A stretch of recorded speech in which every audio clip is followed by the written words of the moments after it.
Hello everyone, welcome back to Chibi and Chill, the anime podcast. This is episode 25, so it's kind of a little bit of like a milestone, I guess, maybe a mini anniversary. Yay, we've made it to 25, so awesome. Thank you everyone for listening. Thank you for joining if this is your first episode. In this podcast, it's all about anime and manga and Japanese culture and talking about your favourite series and my favourite series, in-depth looks at characters, the history of anime, the history of manga, anything you can include in anime and manga and the kind of hobbies and obsession that it is.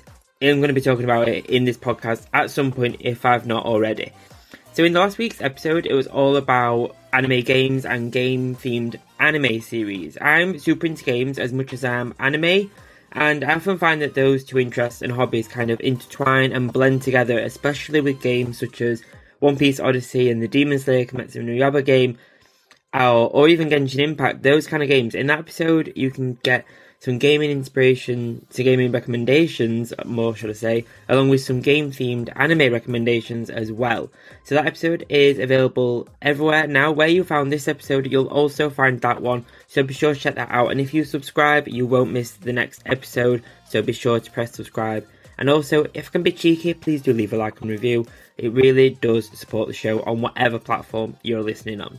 So one more thing before we dive into today's episode. If you're listening on Apple Podcasts, why not check out the Apple exclusive weekly anime and manga news podcast I do as well. So it's linked to the Chibi and Chill podcast that you're already listening to, but it's called Chibi Piece Exclusive. A new episode released every Sunday, and I discuss the top 5 news stories for anime and manga for the past 7 days, for the past week, and some mini highlights, and also a weekly anime recommendation that you should be checking out that week. They drop every Sunday, and there's a 7-day free trial over on Apple Podcasts that you can trial as well. So you get an episode free, essentially.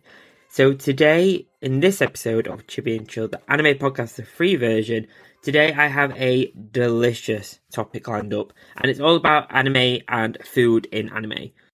Food plays such an important role in anime, and from the mouth-watering dishes that we see characters create to these kind of massive events of culinary experience, anime has a specific, unique way of making us feel hungry, or at least it does me. I get hungry as soon as I see people eat something on an anime episode.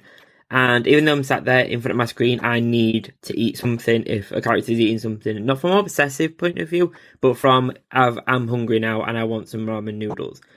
So anime often uses food to evoke emotion as well, so creating connections and highlighting Japanese cultural traditions that we maybe don't get to experience here in the West unless you travel over to Japan. So in this episode, I kind of want to dig in and explore the delicious aspects of anime. I cringed a little bit saying that, but I'm going to stick with it. So there seems to be a kind of romanticism when it comes to food in anime. And a disclaimer, I am not a cook at all. I am not one for cooking. I absolutely hate it. And anyone that knows me knows I hate cooking food, but the one type of food I will put effort into is Japanese, or overall, I guess, Asian food in general. And I think that exception comes from anime.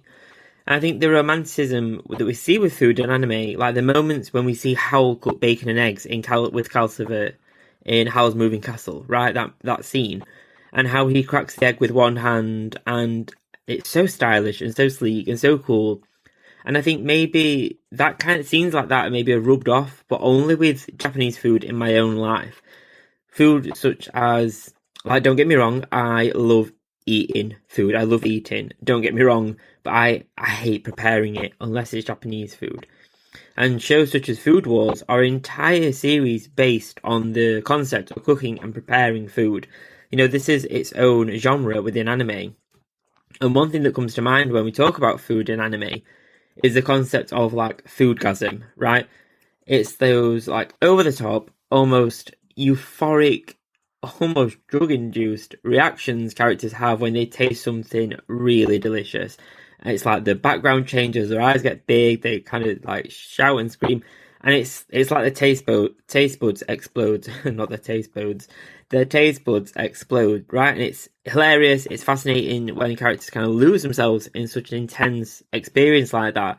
And, you know, it's comedy, and it's exaggerated, and it does help to kind of tell some storytelling as well. And some characters have such an obsession with food, right? Food that kind of we can get, like, we see there are figures now that are the noodle eating figures that are so popular now, and characters such as Luffy from One Piece and Goku from Dragon Ball are obsessed with food.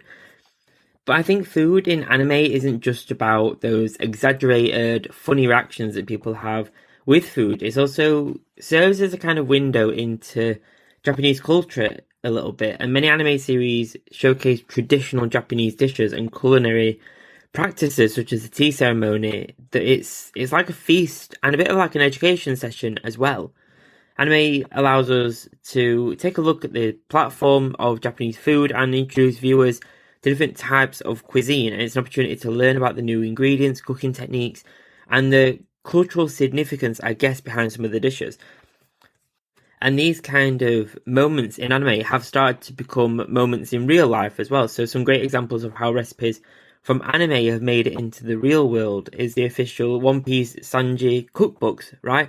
I believe there's at least one. I feel like there's two of them.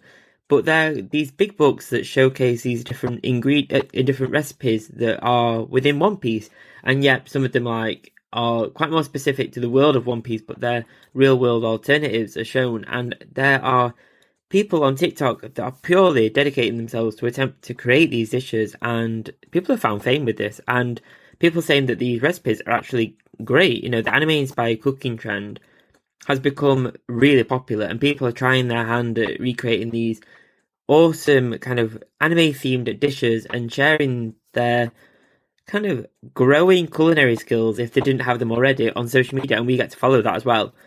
And there are accounts that I found pure fame through recreating anime dishes seen in anime that maybe aren't actually cooking anime, such as Demon Slayer or the things that Sanji cooks in One Piece.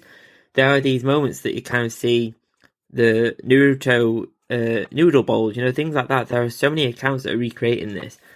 So like I said earlier, anime can be quite educational, and when it comes to food, that's no different.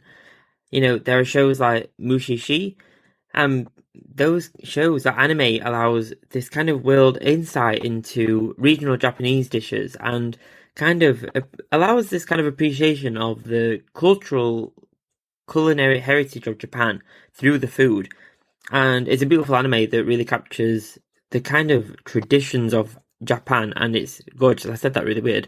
The cultural traditions of Japan, and it's the representation of it in the colours and stuff are just glorious. It's really, really nice.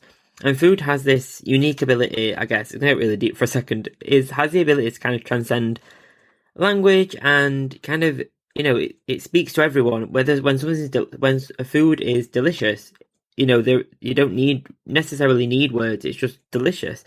And, you know, it's often said that, you know, it's said by so many cooks and chefs that it's a universal language that kind of brings people together. And anime, I think many anime, not every anime, but a lot of anime help to kind of really, really kind of showcase that and capture the enjoyment of food in anime.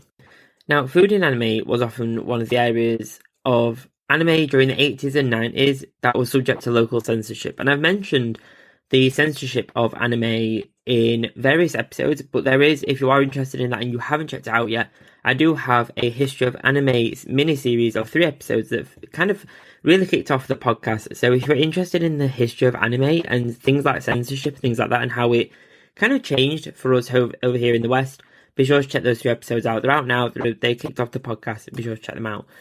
But food was subject to that local censorship, and especially by 4Kids Entertainment and their just notorious changing of anime concepts and storylines and like kind of things, including food, to make it more American for Western audiences. And one of the most famous changes and notorious changes that still gets memes made about it today was in Pokemon.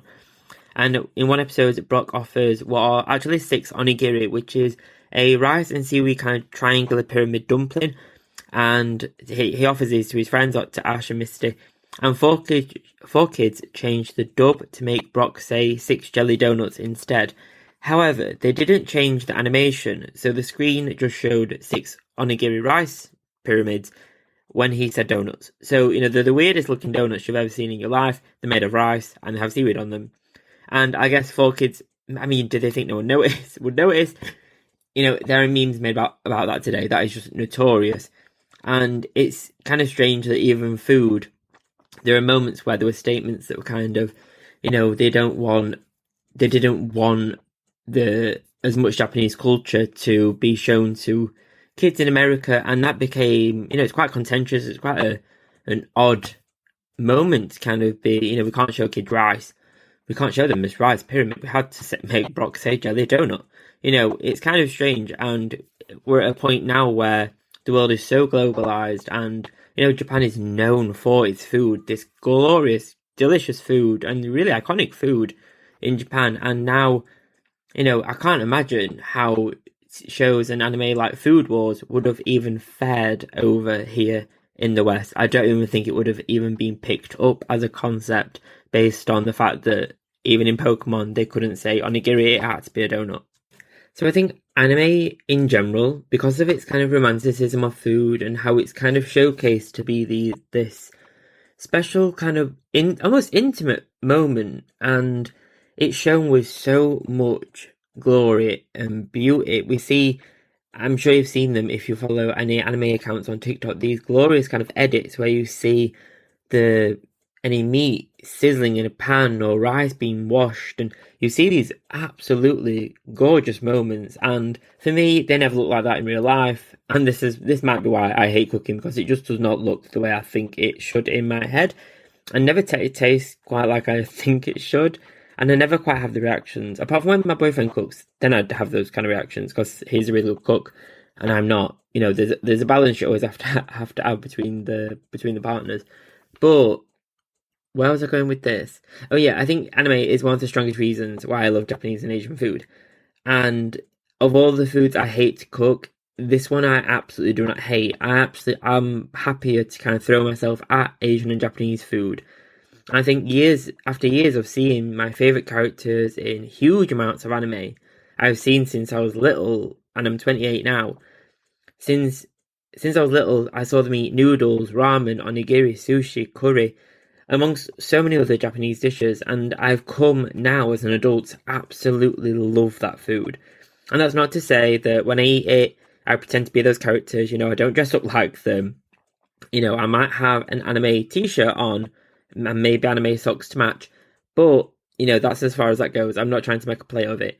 But I feel like there must be something there subconsciously that links my love for anime with my love for Asian and specifically Japanese food.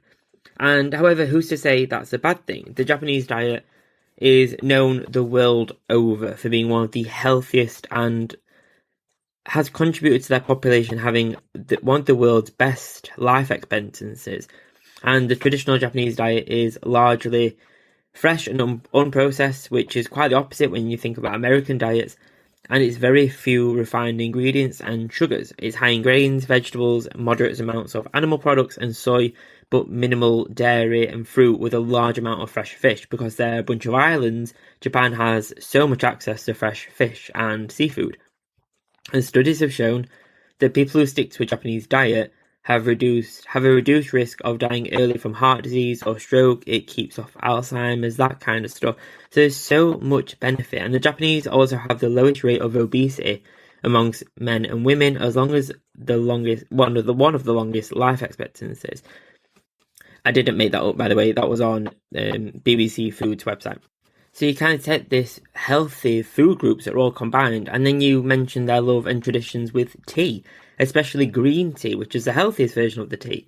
And Japan is known for its production of the highest quality green tea. And anyone who knows me, anyone who's been to my house, has seen my large collection, rather ridiculous collection of tea, and my love for the actual action of preparing and making tea. And, I kind of think to myself, come my love for matcha tea, which, if you don't know, is a Japanese stone ground powdered green tea, and it's most valued for its antioxidant compounds known as, I may butcher this, I'm not a scientist, catechins. That's probably not right, but there you go. Which have been linked to fighting cancer, viruses, and heart disease, and comes from the notion that many times when we see tea in anime scenes, it's often green. When we see anime characters making tea or bring it over in a board, it's often green. and it's often in a handleless tumbler cup. Where are my words today? So they're in like a tumbler cup and it's green. I think it's kind of seeing that as a kid kind of make me love green tea now. It's quite psychological this episode now, isn't it? It's getting quite deep into my psyche, but you get the idea. You get where I'm going.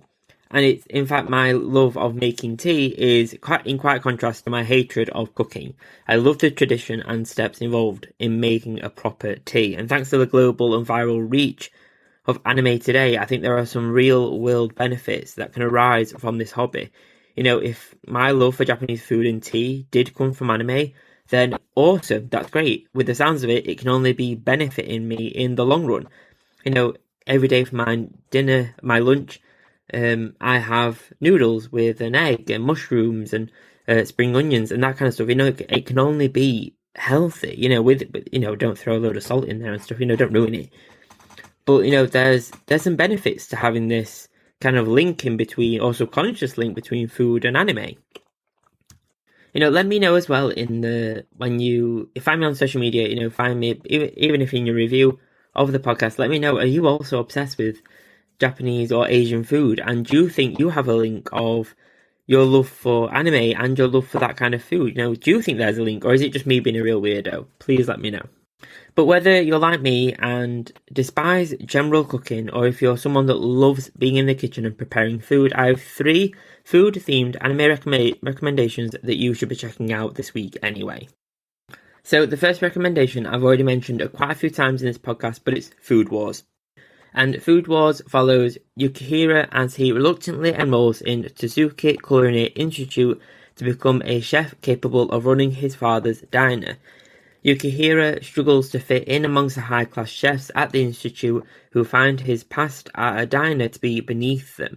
However, through food battles known as shogukekis, I think I said that right, Yukihira rises through the ranks to become a top chef. That is one of the most famous ones, and when I thought of doing this episode, that is the anime that I immediately thought of. There are so many food anime, but that is, to me, one of the most known ones. The second recommendation is Restaurant to Another World, and this one kind of mixes the food theme with isekai. So Western restaurant Nikoya opens its doors to a parallel world once a week. On a Saturday, its patrons range from lionmen to demons to dragons, but everyone agrees that Nikoya has the best food in the world, whichever world that may be, I guess. The story mainly follows the demon girl Aletta, who, after being rejected from human society, finds a safe place and employment at the isekai restaurant. I love an isekai, so that one already has a bit of a soft spot. I don't think it's the funniest, but it's definitely one that's fun to watch. And the third one is Bartender. So this one's more cocktails than it's food, but definitely worth a shout. So this one follows the story of Sazakura, who is a bartending prodigy who can make the best cocktails ever seen.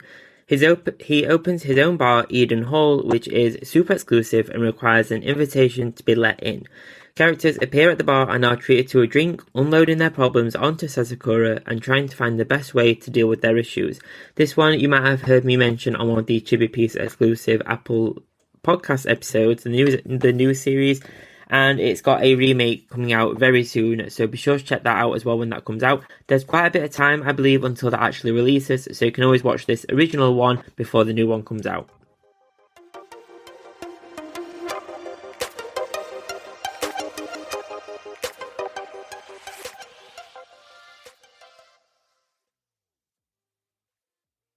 Thank you for joining me on this week's kind of food-themed episode. I never really thought I'd do a food-themed episode because of my hate for cooking. However, here we go. It was a really fun one to do. So thank you so much for joining me on this episode. Be sure to check out the Apple Podcast series as well if you want to know the latest news, latest kind of happenings in the anime and manga industry. Be sure to check that weekly series out. Find me on social media as well. Let me know. Like I said, let me know. Am I a weirdo, or is it not only me that kind of finds they have a love for love for Japanese and Asian food as well as anime? Let me know. Am I the only one, or do you also have that fascination with Japanese food as well? Please do leave a rating and a review on the podcast platform that you're listening on this to. It really does support the show. It only takes a few seconds and it's free. I cannot ask. If I ask one thing of you, I'd ask that. Please do leave a rating and a review, even if it's not great. Please let me know. It's even a bad one. Well, bad press is always what's the saying? Any press is good press, I guess. Oh, that rhymed. So a rating and a review would be great. It really does support the show. So thank you so much for whatever kind of review you do leave. Let me know how you find the food-themed anime series if you do check them out. I'll be adding. I've watched Food Wars. I don't think I ever finished it though, so I may have to rewatch it all again to kind of finish it off and do it proper justice. But Restaurant to Another World, I definitely need to check that one out. That one's definitely on my list to watch.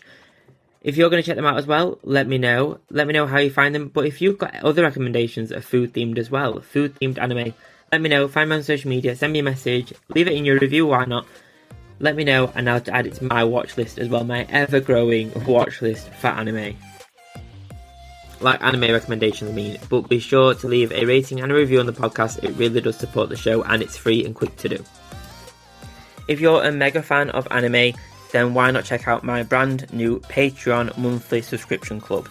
There are 3 tiers of membership: Chibi Fan, Chibi Super Fan, and Chibi Mega Fan, with each tier being better than the last. Each month, for one cost, you'll receive free prints, free downloads, and much more, including exclusive behind-the-scenes videos, photos, and more of how I create my prints and anime-themed artwork. If you'd like to receive exclusive updates and anime-themed goodies every single month delivered straight to you, then why not check out my Patreon? The link's down below. I'm sure you'll love being a part of the Chibi Weeb fan club.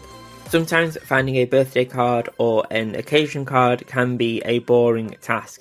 However, I have some anime-themed cards on my Thortful.co.uk creator profile, which is found in my links on social media. Over on Thortful, you'll find a bunch of anime-themed cards, such as Studio Ghibli Happy Birthday cards and more, with my range being updated regularly. Each card is processed by Thortful.co.uk, with shipping being fast, quick and efficient. You can shop my anime-themed cards over on my Instagram, with my links being over on there. Search Chibi Weeb Anime and you'll find me. Thank you so much for listening. Thank you so much for checking out the podcast. It really does mean a lot. Please do leave a rating and a review down below. It really does support the show and it's free to do. I'll see you next time. I'll see you next Friday. Have a great weekend. If you're a subscriber or if you're thinking of subscribing or starting the free trial on Apple Podcasts, I'll see you on Sunday for the next episode of the Chibi Piece exclusive Apple Podcast exclusive episode on Sunday. Thanks guys, bye bye.